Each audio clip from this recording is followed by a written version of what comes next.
جسارت کی کہ میں ایک سوال کر لوں پینل سے، تو پھر میں نے ایک سوال کیا اور میں نے وہاں پہ یہ سوال کیا. میرا سوال کے دو حصے تھے میرے. ایک تو میں نے ڈاکٹر فاروق سلیم صاحب سے کہا، لیکن میں سوال ان سے کر رہا تھا، لیکن میں چاہ رہا تھا کہ ذرا سنا دوسروں کو رہا تھا. اور سمجھ جائے نا بات، یعنی جو دوسرے بیٹھے ہوئے ہیں ارد گرد، اب میں مخاطب تو فاروق سلیم صاحب سے، لیکن باقی لوگوں کو میں ذرا سنا رہا ہوں دائیں بائیں. میں نے ان سے فاروق سلیم صاحب سے پوچھا کہ آپ یہ بتائیں کہ ملک میں بجلی نہ ہو، لوڈ شیڈنگ ہو رہی ہو، پی آئی اے کے ادارے تباہ ہو چکے ہوں، اس میں ہیروئن برآمد ہو رہی ہو، اسٹیل مل فروخت ہو جائے، مہنگائی عروج پہ ہو، کرپشن، لوٹ مار، گورننس ہو نہ، خارجہ پالیسی، داخلہ، اس ماحول میں جو نوجوان آئیں گے سامنے، اب تو دیکھیں نا میڈیکل کالج کی لڑکی پکڑی گئی داعش میں، اور وہ جو مشال خان کا واقعہ ہوا، تو وہ تو مدارس سے.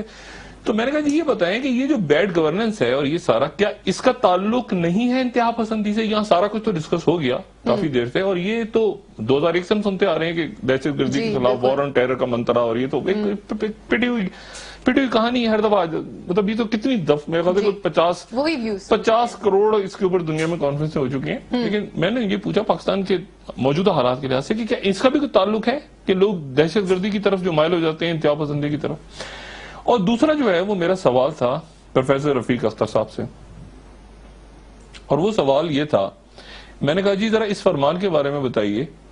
آپ بہت بڑے اسلامک اسکالر ہیں اور بڑی گہری نظر ہے آپ کی معاملات پہ. جی آپ یہ بتائیے کہ یہ جو فرمان ہے اس کے بارے میں آپ کیا کہتے ہیں کہ اگر کسی برائی کو ہوتے ہوئے دیکھو اپنے سامنے اور طاقت ہو تو اس کو اپنے ہاتھ سے روکو، اور اگر ہاتھ سے نہیں روک سکتے تو اس کو زبان سے تو برا کہو، اور اگر زبان سے بھی برا نہیں کہہ سکتے تو دل میں برا سمجھو. لیکن یہ ایمان کی سب سے نچلی